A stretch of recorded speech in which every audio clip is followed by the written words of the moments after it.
Hello, my friend. Have you ever gone silent when it mattered most? Walked away from a conversation only to think, oh, why did I just say that? Have you ever felt like your message was completely lost in translation? Well, you're not alone and you are in the right place. Welcome to Breaking Bad Communication, where we challenge the habits, headspace, and hangups that keep you from being heard. My name is Kathy Riley. I'm a communication strategist, founder of the Clarity Code, and your guide with over 25 years in the courtroom and another 15 as an entrepreneur, speaker, and trainer. This podcast is your real world playbook for mastering tough conversations, building unshakable confidence, and showing up with the kind of clarity that changes everything from boardrooms to break rooms to your own backyard. So put your seatbelt on, my friend. We are going to break bad together because there's a lot of mistakes, honestly, we make on a regular basis. And that is why I am so excited to have an expert on with us today. Miss Karen Jones. She's going to touch on a very serious subject, but it's something we all need to talk about. So here, listen to this woman. All right. Okay. Karen helps people heal from grief. Grief, my friends. Not by getting over it, but by learning to process it gently and intentionally. Her evidence based approach supports any loss, death, divorce, pet loss, health changes, career upheaval, loss of health, safety, hope, faith, anything. With years of corporate leadership experience, multiple coaching certifications, and her work as a death doula, Karen brings depth, warmth, and clarity to each healing journey. Through her certification with the Grief Recovery Institute, she helps clients find lasting emotional healing. She teaches us how to release unresolved emotions so they can no longer control your days and how you rebuild your connection to life while honoring your loss. Because healing doesn't mean forgetting, it means living fully while carrying the love and learning the loss. Learning the loss has brought. Listen to this. This is you can't heal what you can't feel. Let me say this again. You can't heal what you can't feel. Welcome, Miss Karen. I am so honored to have you on today. Thank you, Kathy. It's so good to be here. Finally, we've been talking about doing this interview for a while now, and I'm just so delighted to be here. So thank you for having me. This is a powerful conversation, and I've got so I'm just going to get started into it. I've got so many things going on in my head, but grief is something most of us will face. Okay, but few of us are taught how to navigate it, let alone talk about it. What do you think we struggle so much? Why do you think, I'm sorry, why do you think we struggle so much to communicate through grief? And what does the silence cost us? Oh, that's a really good question, and it's at the root of what I do. We in our culture, and probably all cultures, I would venture to say, we're not taught how to deal with grief. We're taught avoidance techniques like be strong for your person. Time will heal. Things of that nature where you're not really given an opportunity or encouraged to talk about it. We're encouraged to not talk about it, right? Go give them some space so they can go. Mom's not feeling well right now. She just learned some bad news, and just give her some time to be on her own, right? So these are all avoidance techniques. And the truth is, grief needs to be heard. Grief needs to be witnessed. So what it costs us is unresolved grief that we bury and bury and bury deeper. So we think that we're better because we get on with life and time goes on and we stuff it and we stuff it, but it causes disease and mental illness and dis-ease in our body. So the cost is really great what unresolved grief does to us, to our mental health and to our bodies specifically. Oh, that's powerful. I'm living proof of it. So, a little bit about me, a little bit, but the truth of it is, I've lost two children. I've lost the ability to have children. Um, and then in a very short period of time, I lost my mother and two dogs. and it was a stacking thing. And next thing you know, so here I am trying to hire coaches to figure out why am I not sleeping? Why am I not sleeping? And it wasn't until I got to one who started asking all of the right questions. Just like some of the conversation you and I had, right? It started asking all the questions, and I'm like, okay, I've got two babies up in heaven. I've lost this, da, da, da. And have you ever grieved? And I was like, well, no. I mean, yeah, but no. Never really talked about it, never processed the amount of loss that I physically sustained. Now, mind you, it was over about a decade, but still, it doesn't go away. Mm-hmm. What do you say to people who have navigated loss, not navigated, that's the wrong word, experienced loss?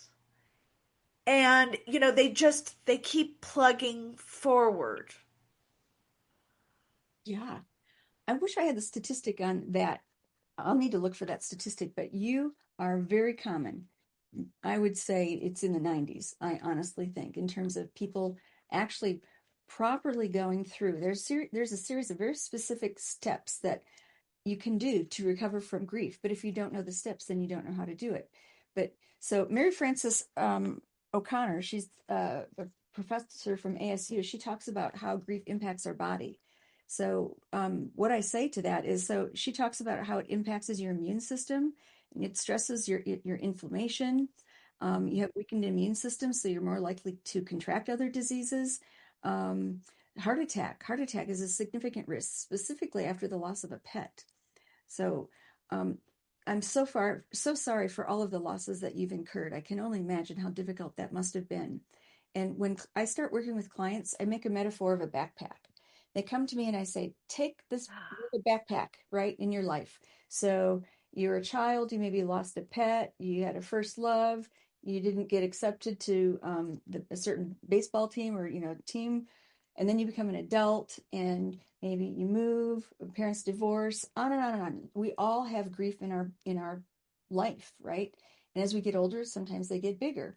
So we have a backpack of all these griefs. And when we start working together with my clients, what I do is I say, let's take this can of worms that's in your backpack, pull it out, pick up the one biggest, juiciest worm, and we're going to deal with that. And so we put all the other worms back in the can and put it back in the backpack. So then we'd process that one grief.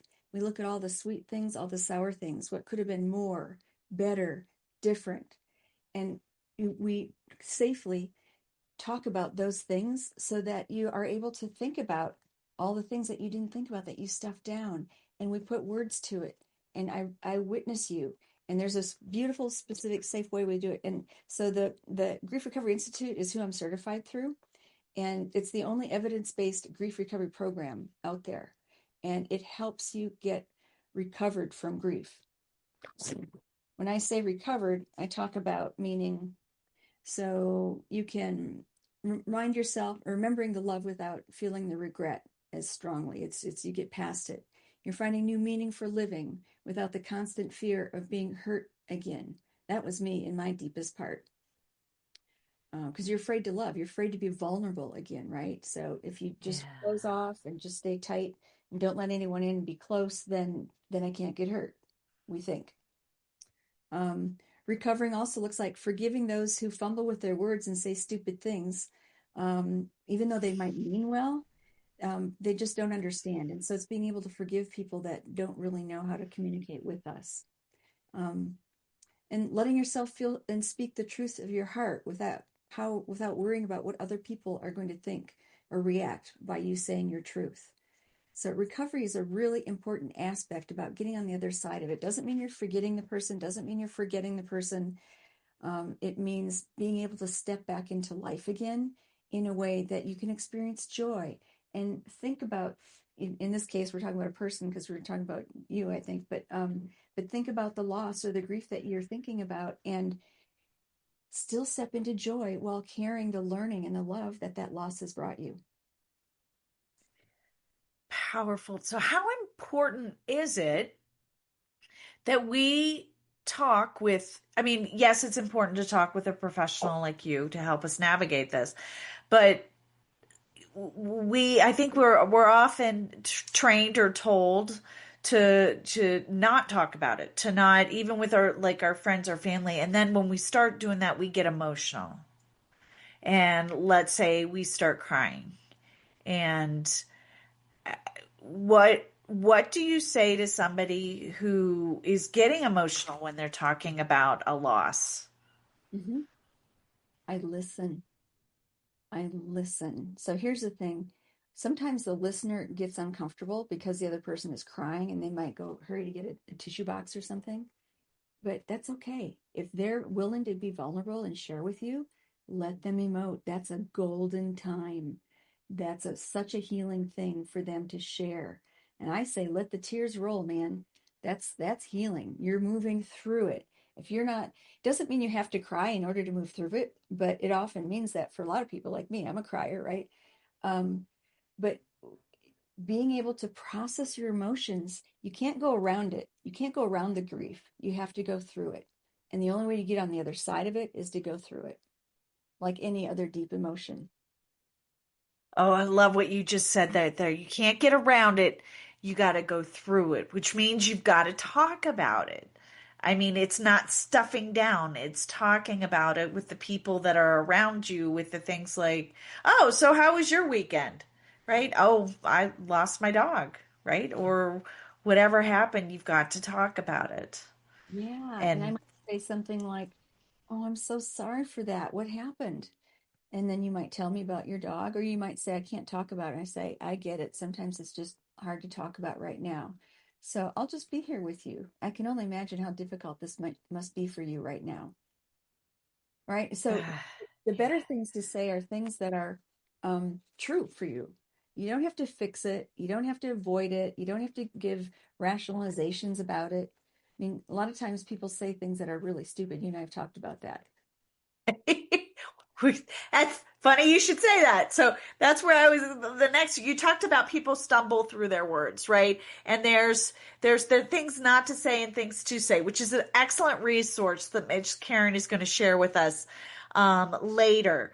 But one of the things I got to tell you, when I lost my mom, and it wasn't a sudden thing, and she ended up, she was in the hospital probably for about a month before she passed. It was about 3 weeks. So it wasn't, but there wasn't a bunch of things going on, right? And at the funeral and post that, family members, I love your family, but you suck at grief, would say she's in a better place. And by the end of the night, I looked at my sister and I said, if somebody else, if one more person tells me she's in a better place, I'm going to punch them in the face. So, can you help us? First of all, what are some things that we should not say? Which, if you're listening, she's in a better place, they're in a better place. Wrong. Take that off your list. I And don't know. hopefully Karen agrees with me on that one. But what are some of the things we should avoid? And then give us also one or two things that we can say. Mhm. Yeah. So here's the thing. When you're at a funeral or you're trying to support someone who's grieving, you want to be there for them. You're trying to support them. You want to say something. You don't want to say nothing, but we weren't really taught what to say. And so, yeah, she's in a better place. That's just like a rationalization, right? It's not something, it feels better for them to say that for them, but as you, the receiver, that means nothing to you. How do you know she's in a better place? What do you know about where she is right now? And it depends on your belief system, and we can get all complicated about it. But at the end of the day, it's not something that made you feel better in the moment. You want to be there for the griever in the moment and say something that makes them feel better. So, some things not to say is like, I know how you feel. That is usually followed with, oh, a story about when my dog died and my dog did this, blah, blah, blah. And that's the last thing you want to hear, is that someone else knows how you feel, and then they're going into their story, making it all about them. I think that's a really common thing for people to do. So that's a thing not to say. Another thing to not say is be strong for your mother, for others, for someone else, right? Because again, it's directive. and it's telling them to avoid feeling. No, they need to, they're grieving right now. I'm grieving. I don't have the energy to be strong for somebody else right now. So people will often suck it up and be strong for someone, but it's not helpful for them. The truth of the matter is they need to be experiencing their grief and go through it. Um, just give it time. That's another one. There's no expectation of time of grief. Different people grieve. Everyone's grief is unique. So there, you can't give it a specific time. And time does not heal, by the way, unless you go through specific steps of series of steps. And you can be in the same place in grief for 1 year, many years. It doesn't, 10 years even, or longer. If you don't deal with it, it can show up in other places. And I would argue it probably will show up in some other way. Um, or, oh, here's another one. At least she's not suffering anymore, something like that. That's not terrible, but it still doesn't make the griever feel better. So better Mhm. things to say. My truth that I like to say is, I heard about your mom passing, and I can't imagine what this must feel like for you right now. Something like that is really my truth. I can't imagine what it must be feeling for you right now, even though my mom has died, but I don't know what you're going through, right? So that's a truth. Or another thing that would be true is that I don't know what to say, but I can listen and I'll just be here Oh, and just be. that's a good one. And if they want to talk, they'll share. And if they don't want to talk, then you can just talk about other things and talk about helping them somehow. Like, no, oh, another thing also, though, is I hate that this happened. That's another truth. I hate that this happened. Cancer sucks, or whatever it is, right? So this must be a difficult time for you. Empathy is always the best policy when you're talking with someone. So don't feel pressured like you have to fix it or make them feel better. Just witnessing them and being present with them is what they need to hear. Or sharing memories. I love going to a funeral. And when I've had many funerals in my family, and people share stories about their experience of my departed one. I love hearing stories. When my brother died, I had college friends come and tell me all kinds of crazy stories that I wasn't a part of, right? But to know that he had special relationships with other people and what that looked like for them, and the fact that he mattered to them, that your loved one mattered to them, are really lovely things to share if you can have something like that to share. Or even to say, I'll support you. I'm here to support you, whatever I can do. I'm available in the morning. Most mornings I'm up early, or if you know them in some personal way, you'll offer to walk their dog or come sit with them or take them to lunch if you, depending on how well you know them, but offer to do something for them. I'd like to offer something specific and general so that they can pick up whatever they want for you to do for them. Just rather than saying, let me know if I can do anything. That feels like Mhm. a not genuine. It's not as genuine, right? So it's just saying nothing. It's not important to say the right thing. It's important just to be present with the person. Just be present with them. And even sitting in silence. If you've been there for a while and you're just looking out the window and you can just be there to comfort them, right? It's not about Yeah. fixing it. It's not about making it right. It's not about taking it away. It's about letting them go through it. So Yeah. yeah, those are the things. It's really about being present for them because you can't make it better for them, right? There's nothing you can do. And there's no um, ability that you can fix and bring the person back. You can't fix it. All you can do is be there and be present for your friend. So I make a point to call my friends regularly when something traumatic has happened. I put it in my calendar and just send a card.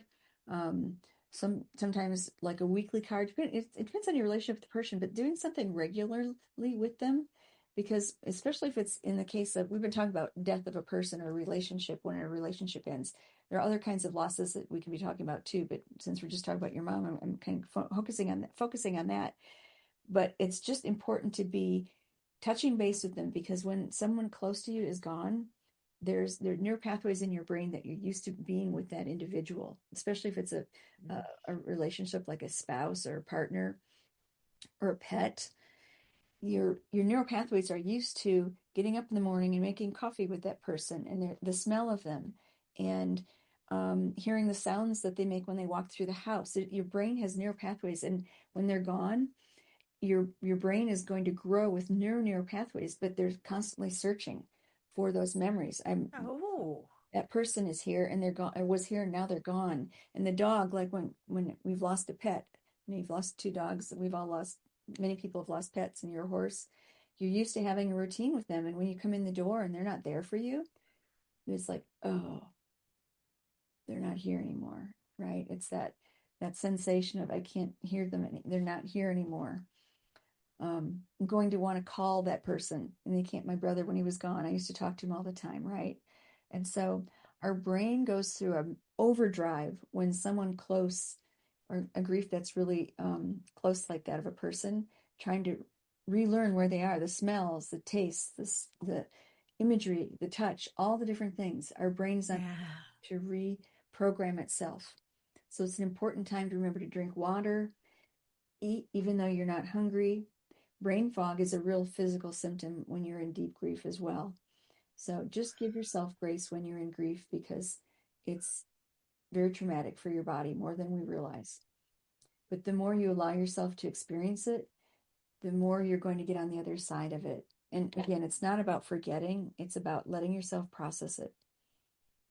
And I and think that's so powerful what you're saying there because how many times have you, after losing someone or a pet or whatever, you're like, you see them out of the corner of your eye, right? Or, um, like with my horse, I knew I was gonna get emotional. I smell them every now and then. mhm, And I'm at my house. There's no way I'm smelling, horses have a very unique smell. I don't know. I mean, it's like, woo, pretty strong. But I'll be all of a sudden, I'm like, I smell him. mhm, It's amazing. So I, that's powerful. The way I love our brain is so amazing, yeah, and so it's trying to connect the dots that mhm. aren't there anymore. Well, so when we experience trauma, and death of a pet or loved one is a trauma, we have a memory that occurs at a point in time. And that's why when you hear a song or have a smell or see something that is familiar, we get triggered, because that there's the emotion is trapped in your hippocampus in your brain. And so it's there. And so it's where the senses are. And so that's how and why we get triggered when we have certain memories that go across our path. I can't go and buy shoes in a department store and see an elderly woman with a 50-ish-year-old daughter buying shoes, because that's what my mom and I used to do. And sometimes I have to walk out of the store. Yeah. But Yeah, I get that. mhm, Oh, that's powerful. So let me ask you this. Um, what's the timeline for grief? mhm. I mean, you think, we were talking earlier, like, just give it time, just give it time. What's the timeline? Well, the truth is there is no timeline. Uh, Yeah. I will say that the timeline will go on and on and on unless you get some help, get some counseling, allow yourself to think about it, allow yourself to process it, think about the sweet and sour. But it really has to be witnessed to truly get through it. And what I go through with my clients is like a 7-week class. And we go through, it's very specific. It's been around, the grief recovery method has been around for 40 years. It's in 26 languages. Like I said, it's the Mm. only evidence-based program out there. And so, they've tweaked it over the years, and we've got it down to a science now. And so, um, when you go through the class, then 7 weeks could be the timeline. With a specific, With this, it can be as short as that, but it's still, you need to allow yourself to go through the process. You need to allow yourself to feel and grieve. Yeah, but it's and it, everybody. I would say I wish I had the statistic of how many people in the United States have unprocessed grief, but I'm sure it's very, very high. Like I would guess in the 90s. Honestly, I'd be curious on that one too. is not many people know how to do it. But see a grief counselor, that's another way. It's not like I have the only way, but I know my way works. Yeah. Right? Right. So let me ask you this. When we talk about grief, um, and loss, Is there a significant difference between losing a spouse, or a child, or an aunt, or a dog, or a horse, or a pet, or a job, or a house? What's Well, break that down for me. they our safety in cases of sexual trauma.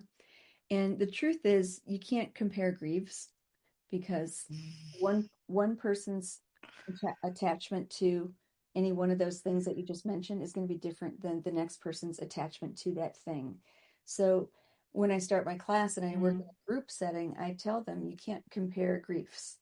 Just because you lost your mother and I lost my mother doesn't mean that one of us is grieving more or less than the other one, right? So you can't compare the intensity of the grief. You had a second question. What was I didn't answer your second question.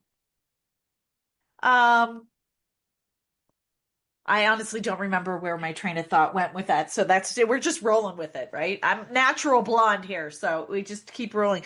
But so the part to gain clarification on the loss, the different kinds of losses. Um what do you say to somebody is like, "Oh, well, it was just your pet. It's no big deal." Mm. Well, again, you can't compare and say, well, it was a big deal to me. It was a big deal. And so that's an insensitive comment for the person to say, right? Uh-huh. So, I mean, there are ways to approach this when you're talking with people and ways you can support yourself. So, okay, let's go down a little path here. And I think it's going to indirectly answer what you're asking here. So, my dog Murphy died and golden retriever. My kids had a sleepover. First time these twins next door came for a sleepover at our house. They've been trying to do it and they kept getting scared. Finally, they're like 5 years old, the kids are. And our dog died in the middle of the night at the foot of the stairs. And this is a description about how it's helpful to grieve. So the kids, we called the parents took their children away early. We covered the dog with a blanket. The kids went out the front door, and then we told our children, our like 5 and 4 year old children, that Murphy had just died and he's at the foot of the stairs. We all sat around his body. We cried. We talked about our favorite memories of him. Remember when he did this? Remember when he ate the chicken bones off the table and we thought he was gonna, die because he chicken bones and he didn't throw them up and we had to wait for a day to make sure he was going to be okay. All the sweet and sour, and we just talked about all these different memories for like an hour. And I told my husband, allow yourself to cry in front of them, teach them how to grieve. So we all cried. We were teaching them the role modeling, how to talk about it. Oh, he was so sweet when he did this. Remember when you were sick and you had your tonsils out and he crawled on the couch with you and he didn't leave your side? And then he ate all the Kleenexes. Sick, and just you laugh, you cry, and that's the process of going through the grief.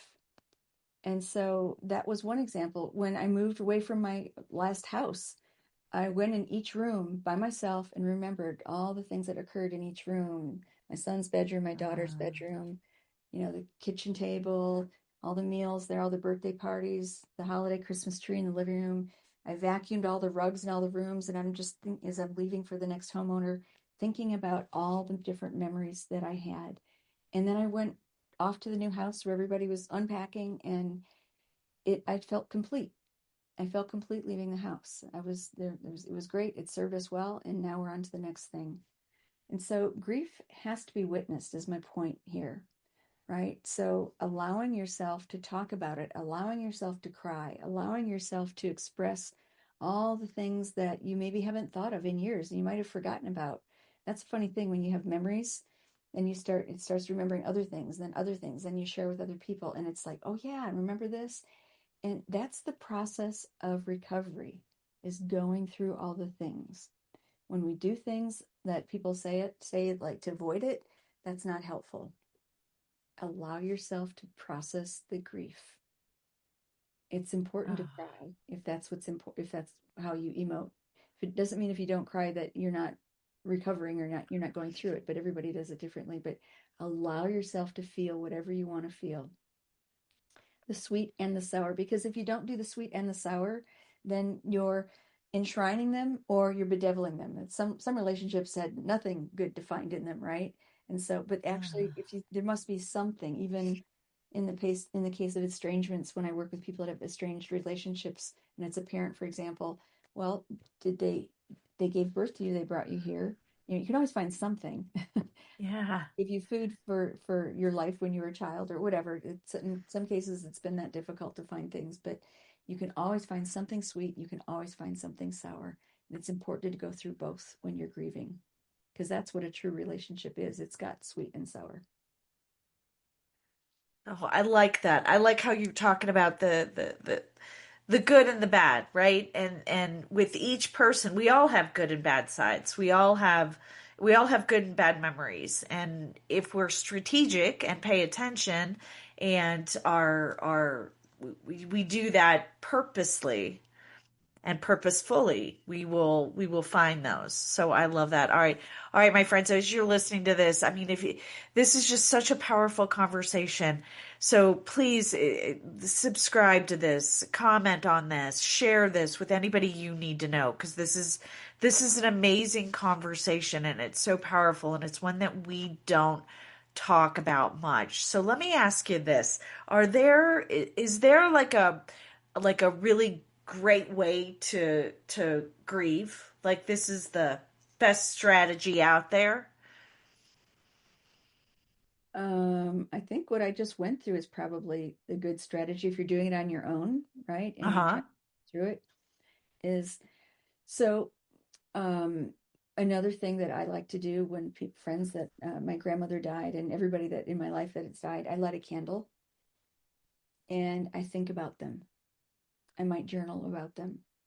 And a candle has life. If you stare at the flame, right, it flickers, goes up and down, it has warmth, it has beauty, and there's something really soulful and healing to look at a flame. And it for me, that's my touch point, my touchstone, to use Dr. Brazelton's term.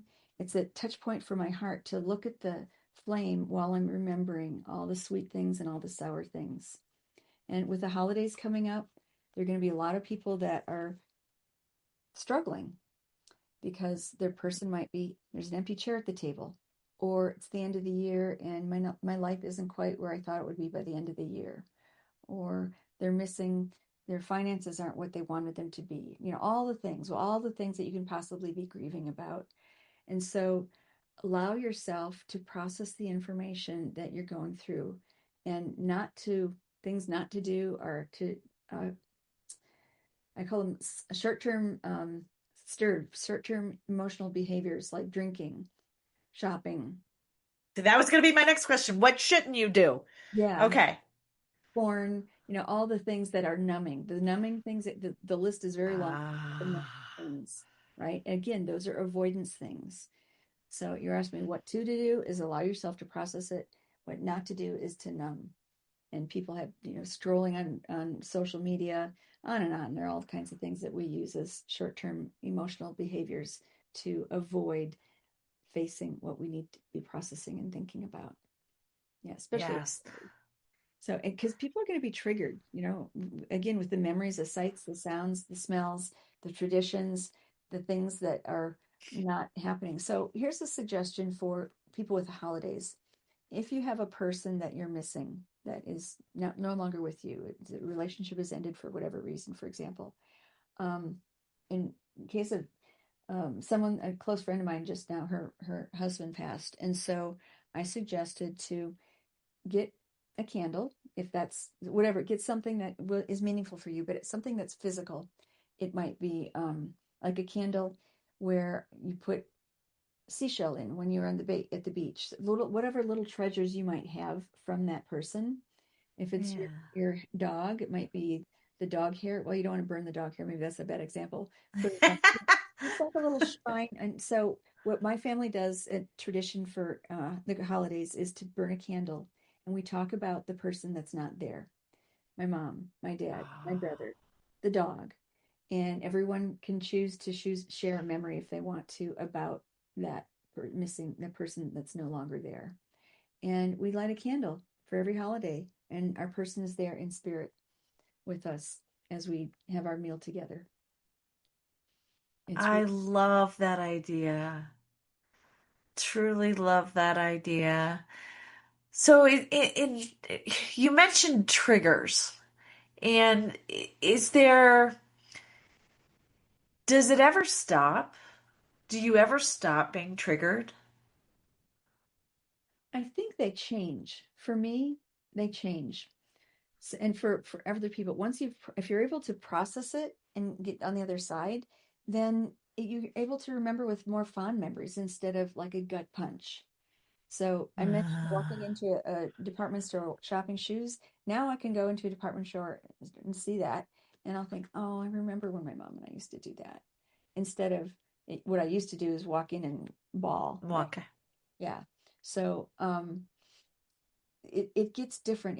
You're able to remember the loss without having the gut punch about it, without the emotional kick, because you're able to remember it with love instead of with regret or remorse. And I just want to, we haven't touched on this yet, and I think that it's important to touch on about forgiveness. Forgiveness is Mm. a really important thing to strive for because you're forgiving, you're doing that for yourself. It doesn't mean condoning. Sometimes people think of if I Ah. if I forgive, then I'm condoning what happened, and they're not synonymous. They have different meanings. They have totally different meanings. So I always ask my clients to try and strive for forgiveness if they can, and if they can't, then we work toward just acknowledging that what's gone on. But forgive in the dictionary is to cease to feel resentment toward an offender. And the definition of Oh. condone is to treat as if trivial, harmless, or of no importance. Right? So there's a difference there. So just because you're going to forgive doesn't mean you're going to forget. It's possible to forgive and still you're not going to forget your person. Successful recovery requires completion of the pain rather than retention of the resentment. I'm going to say that again because Yes, please. successful recovery requires completion of the pain rather than retention of the resentment. Oh, and I got to tell you, that was, with the passing of my mom, I felt like that was like it took me a couple steps to get there. And we talk about the stages of grief. Is that one of the stages of grief? And can you expand on that a little bit? Yeah, yeah. There are stages of grief. They were developed by Elizabeth Kubler-Ross back in the 60s. And at that time, that was cutting edge, and there's a science behind it, but it was meant specifically with regard to people who are facing their death. They're in hospice. And so it was regarding facing your own mortality specifically. We've now learned people inappropriately or incorrectly apply those 5 stages to all grief, but that's not accurate. It's not how it was intended to be used. So we do Okay. experience grief, but it's not linear like that in on all cases, right? So you may Okay. experience denial, but you may not. Some people will experience all 5 phases and some stages, and some people may only experience one or two of them. It doesn't mean that it's just a different the stages of grief don't apply to all griefs basically. No, that's fair. And what are they? Will you share those with us, please? See that denial, acceptance. Oh my gosh. I'm putting you on the spot here. uh, That's okay. That's okay. So there's, yeah. I got to tell you, truly, the first thing that happened with when I lost my mother is, uh, it was denial. I would have never, um, I would have never thought that I would have just been like, no, no, no, no, no, no, no, no. And I truly was. I was like, this is not, this is not happening. And Hmm. I think that's like one of your first reactions. So what Yeah, else are they? yeah, I remember that when I got the phone call that my brother was killed in a car accident, I just couldn't Oh, believe it. It's like denial is the first one I think for a lot of people, but anger is the next one, right? Like, Oh, Yeah. darn it. How, why'd you leave us? And then you start bargaining, like thinking, what could I have done differently? Oh, This from happening. Um, Depression and then acceptance. okay. And I can see how you could navigate. I mean, this sounds like so many different other things, in the world, like navigating that. People have their steps and their programs for all of that. But so can you say them again one more time so I can really hear this and our audience can really hear this? So Denial, it's denial, anger, anger, bargaining, bargaining, depression, depression, and acceptance. and So acceptance. some people can go through all five stages in 1 hour, and some people Right? will stay in one or two stages for a long period of time. So Yeah. there's no right or wrong. Again, grief is unique. And so it's a matter of just recognizing that you're normal. Grief is a normal reaction to loss. It's we all go through it. And I wish that so I teach classes for adults who work with children, Mm. and it's really about a lot allowing and role modeling for your children how to talk about difficult things and just listening. Let them share whatever they're afraid of and listening to their age appropriate, listening to whatever they're saying, what's they're afraid of, and then give them age appropriate responses. But it's important to not give them too much information. If they haven't asked about it, then just let it Yeah. unfold over time as they ask more questions. Because when it occurs to them, they'll bring it up. But that's so important to talk with them, answer their questions, and if you don't know how to answer it, it's okay. You can say, I don't know how to answer that right now. Let me think about it. And just, again, always tell Yeah. your personal truth. We don't have to fix Oh, everything for our kids, but it's important to be real and role model being vulnerable. I can't say that enough, is role modeling to be vulnerable. Allow yourself to cry or emote and share things that are difficult for you. I'm really sad that my mom died, or I'm really sad that the dog died. I'm really sad that I lost my job. yeah. I'm really sad that I'm sick right now and I have cancer. But what I do know is true is that I've got doctors and nurses that are going to do the very best that they can to help me get better. Or if that's not true, to help me feel better, to help keep me comfortable. You never want to lie to your kids No. because you're teaching them to lie to you later, right? When if they're going to have something that it might be difficult for them. I want my kids to feel comfortable to me to tell me what's not working in their life right then, right? Oh, yeah.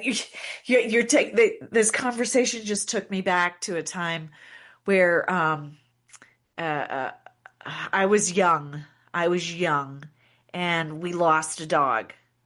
And um okay, well, it's a safe zone, no judgment here, but our this is way back when we had a farm in the family. And when the dogs misbehaved, which this one was what had acted out, bit all of this stuff, instead of taking him down, Dad took him to the farm, right? So did the farm thing, but told us the dog got lost, ran away. And that afternoon, the dog's back. The dog's back. So my mom's freaking out, calling my dad, and dad's like, put him in the garage. Like so and we're the kids, yay, puppy's back, puppy's back. And then dad comes home, he goes out to the garage, dog just comes up, kind of, wiggling, waggling, looks at him, and he says, if my dad will say, I swear to God, he just, he was all happy, turned around, walked down the street, just left. Your dad. The dog. Oh, the dog just walked down the street? The dog just walked down the street. Said hi, basically, F you, and turned around and walked down the street. He said, never saw the dog again. Wow. So again, now my parents had to tell me again that the dog ran away.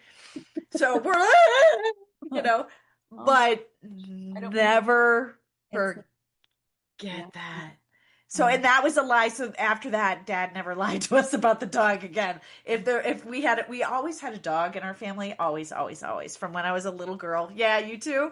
mhm. And and not all dogs are good dogs, right? So sometimes you have to make a difficult decision. And he did. And my dad's as a hunter, he's a very courageous man, and he did what he thought he needed to do. And the dog came back and said, "Screw you, buddy," and then walked out the door. I don't So mean to Dad's laugh. like, It's not because you're laughing, but as a child, it's very traumatic, "Oh right? yeah." Yeah. My dad used to say, when you lie, you have to remember what you tell people.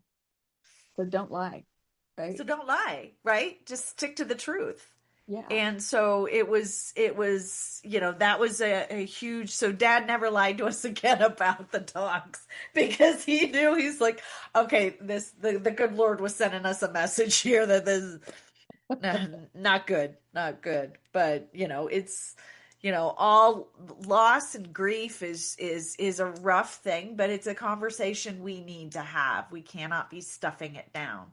Mhm. So, if there's one piece of advice as we wrap up here, one piece of advice to somebody who's listening, who's navigating grief, they're navigating a loss. They're struggling with grief. They're navigating a loss. What's one piece of advice you want to give our listener today? Mhm. I would say find someone to talk to, a friend, a professional, someone that you trust that you can be safe with to talk about whatever you're feeling. Because what I know to be true is when you hold it in, it stays there and it will come up in some other way. You might explode when a bunch of losses happen on top of each other. You just explode with anger, emotion, disease. It we internalize grief and it's really harmful for our bodies. So I would say find someone to talk to. Start with a close friend, and if it's really deep, go to a professional and get some help. There Oh, are a lot, I love that. there are a lot of I people love that. who help. And Yes, yes. over the holidays, don't isolate. Be out there doing things with friends, family. You can always volunteer. When you volunteer for other people, go serve a meal at the holiday if you don't have anybody to be with. You can help serve meals to the homeless. Help, it makes us feel better when we help other people. Shovel someone's driveway. Go shopping for them. Shovel the snow. I used to be from Michigan, so shoveling snow is a nice thing that I was taught to do as a kid for the neighbors all the time, right? So um Yeah, not fun, but nice thing to do. it's fun. But the point is to you're not, when you're isolated, you stay in your head and you ruminate and you stay thinking about it. Mm.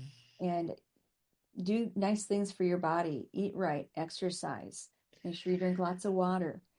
Hydrating our brain helps our neural pathways operate optimally. When we're not hydrated and we're drinking too much caffeine or too much alcohol, you're dehydrated and it just makes you feel crummy and your body and your organs aren't working as efficiently. So take care of yourself with self-care, journal, spend time doing things that you enjoy doing, whatever that is. Be with animals, be in nature. I think being with nature is also another important thing for people to get your shoes off, put your feet in the ground, watch a sunset, watch a sunrise, smell the trees. I had cancer years and years ago. And before my cancer, I used to walk my dogs all the time. After my cancer, I noticed the world in a different way when I walk my dogs every morning. It's I see the bushes and the flowers in the sky, the colors, the smells, the rain. It was like the world just turned into this multi-dimensional thing that had always been there right in front of me, and I was taking advantage of it. So allow yourself to experience life and don't stay closed off. Oh, that's beautiful. That's beautiful. Thank you for sharing that. So I understand you have a resource or a gift for our listeners today. Can you tell us about that? Yeah, people always ask me about this, what helpful things and helpful things not to say, unhelpful things to say to people who are grieving. So I've got a handout for that. Some of the things we mentioned, there's a bunch more in there. That's really helpful to have and share it. Yeah. And I have another thing about unresolved grief, how to recognize it and some things to do about it that can be really helpful too, how to take care of yourself. So those are two resources that I offer. And then I also offer a free consultation just to chat. If you're grieving and you're going through a hard time, I'm happy to just talk with you for a bit and see if I can give you some short-term things to do to feel better. And if you want to work, we can talk about if it feels right to work together. But I'm just here to be a resource for people, especially over the holidays. It's a tough time. Yes, I love that. Thank you. So I'm going to put the links of all that in the show notes here. So if you're driving, drive, be safe, right? When you get to a place, you can, look at the notes here on there and click the links. What's the best way for people to find you, Miss Karen? Um, I'll give you a link. It's Karen at IamKarenJones.com. Karen at I am Karen Jones, KarenJones.com. IamKarenJones.com. Perfect. And that an email? Did I just? That's an email, and I'm also on LinkedIn too. You can reach out that way. My website's down right now. Yep. Perfect, perfect. All right, that's awesome. So what I would like to do is shift into a little bit more higher energy and let's get to know you personally. So I'm going to do it's like a fireside chat, little popcorn style where I'm just going to throw some questions at you. Don't think too much, right? And just whatever response you have, you have. Does that Okay. sound fair? Sounds good. All right. Give it Now, to okay, you ready? I think so. I don't know. Don't worry, it's not too Call me on it. scandalous. Yeah. Call All me right, up. would you say Okay. morning or night? Morning for sure. I Morning for have to sure. walk the dogs early. It's at sunrise. Yeah. At sunrise? That was going to be how early in the morning. So that can be, well, depending on the time of the year. Either way, that's pretty good. Coffee or tea? Oh, definitely coffee. Coffee. All right. Sweet or salty? Oh, potato chips. I love salty. Yeah. Really? I had my brain thinking you're a sweetie. Yeah, you give me a cake or a cookie, I'll take chips anytime. Or cheese. Yeah. Yeah. Love that. Yeah, I'm a potato girl. If it's got a potato in it, I'm eating it. Um, Me my too. husband just sent me this little video is you cook these little potatoes and you put it, those little waffle things that are small, right? Hmm. And you do that, then you top it with cheese and all of this and like throw an egg. It's like a breakfast. And I was like, oh, Oh, I'm that sounds gonna good. Yeah. I'm gonna try it this weekend. I'll let you know. It For looks di- so good. Yeah, I have breakfast for dinner. Oh, I love upside down night. I love that. All right, so if you were to have like one of your favorite meals, would it be home cooked or restaurant? Oh, my husband's a really, really, really good cook. So we eat really well at home every night. But I also like to go out to a restaurant, nice restaurants, and try creative food. So I can't decide. I'm That's okay. A little bit of both. that one. I really honestly I can't force that one. Okay, that's good. That's okay. Is there a food? What's a food you refuse to eat? Capers. Don't like capers. Capers, capers, capers. What are capers? Are those little round thingies that? They're really salty and briny. Yeah. Okay. I know what they are. I honestly don't but I don't know what they are, but I know what they are. Okay, I want to add to that. I wrote a book on comfort zone stretches, and I've eaten um, a cricket empanada in Mexico. I saw you gag. Oh, yes, I was taking a sip of water on that one. Holy cow, a cricket. Oh, God love you. God love you. the whole, So, yeah. I Oh, I love that about you that you outside your comfort zone. yep, Um yep. uh which makes me this is a side moment, but my we have a friend that is a hunter So we have eaten bear. Um, my daughter ate turkey testicles. Ooh. Yeah, I didn't go there. But I feel you. But I'm impressed. I'm Yeah. impressed that crickets.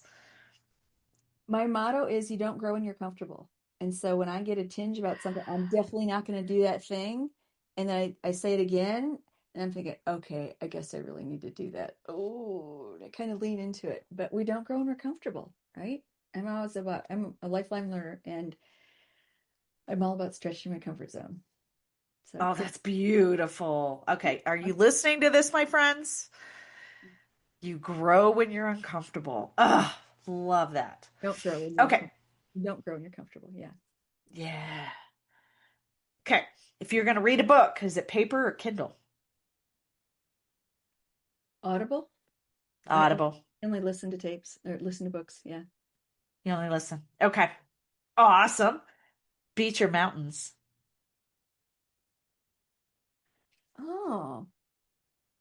If you said city or country, I'd say country. Um, Beach or mountains is kind of the same. I'm all about nature. I love eating dinner outside at night and breakfast, and even if it's raining, as long as I'm dry. I can't decide because I like both. I like water. I'm a swimmer. I'm a lifeguard. I like both. I can't decide. Okay. We like both.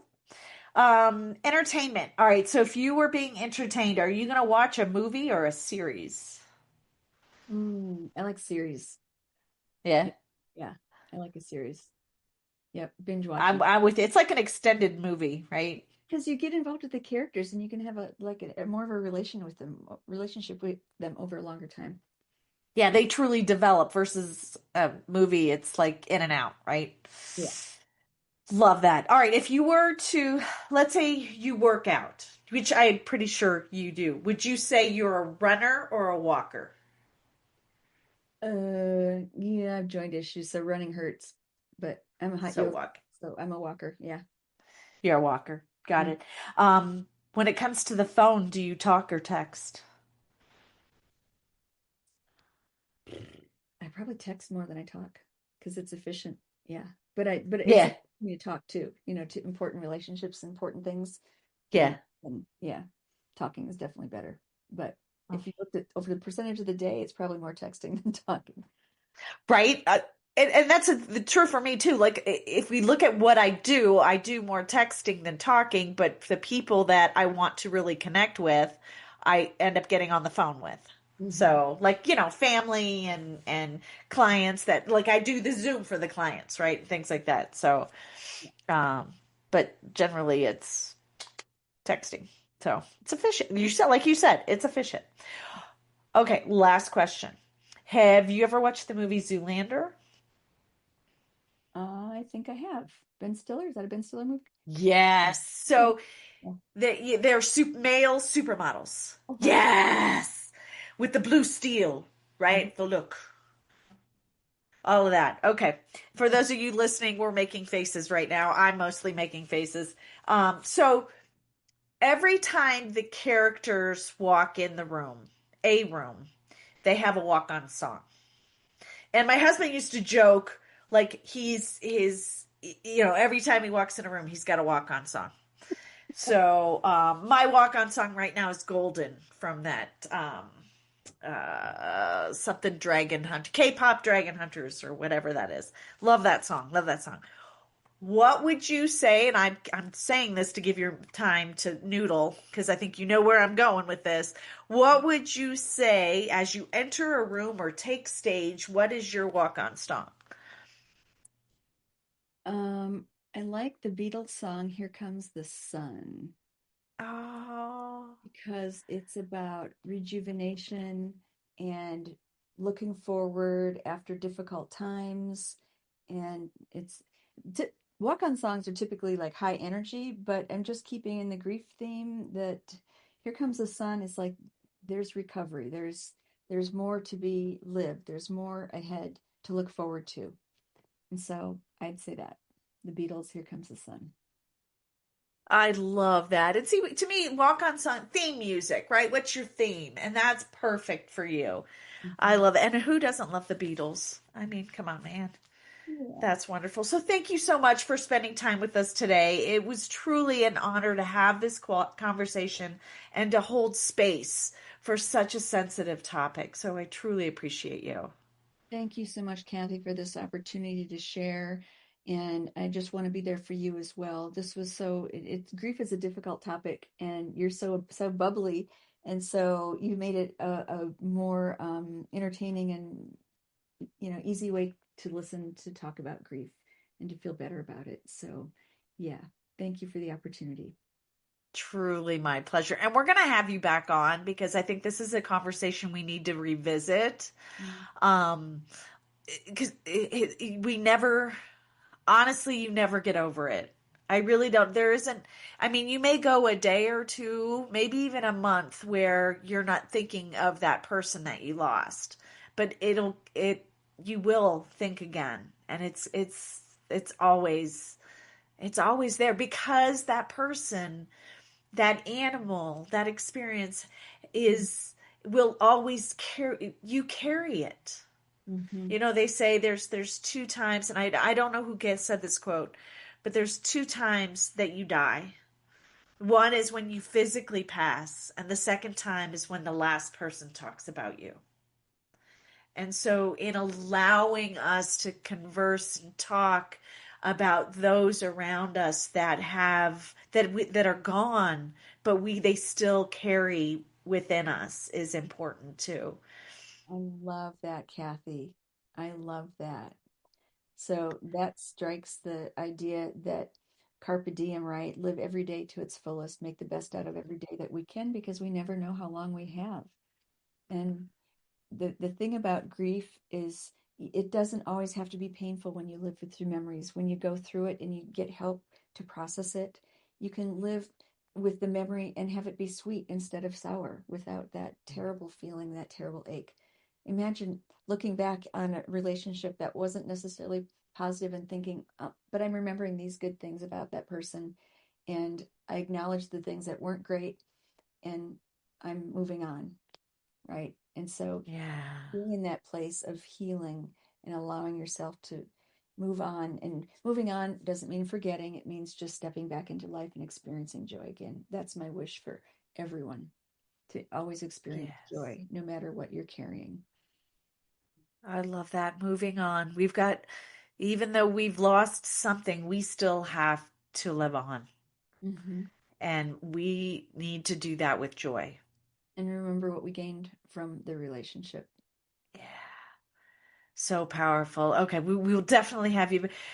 Truly an honor to spend some time with you, my dear. This is such an amazing conversation. And to my listeners, thank you for tuning in to Breaking Bad Communication.